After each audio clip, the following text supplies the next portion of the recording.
На этой неделе, 22 по 24 октября, в республике состоялось масштабное, грандиозное событие, значимое событие международного масштаба, 16-й саммит БРИКС.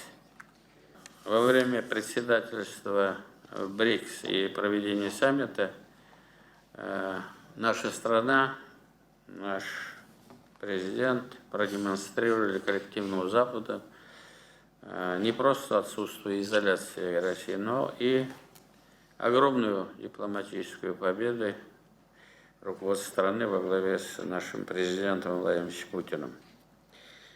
Вот в саммите приняли участие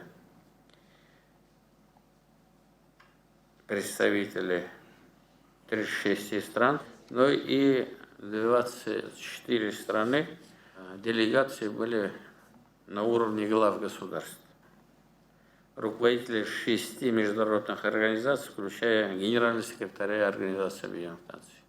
Подготовка к проведению мероприятия для всех нас это доверие руководства страны.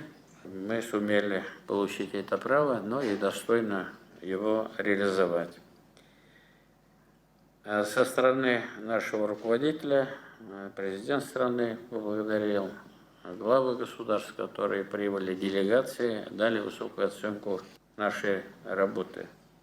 Слова благодарности жителям Казани, слова благодарности президенту страны Владимиру Путину за доверие, которое оказано республике, ну, и поддержку, которую мы получили в рамках подготовки.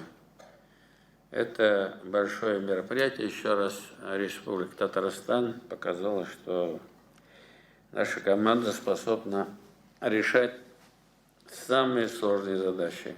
Бигзур Рахмат, спасибо всем за работу.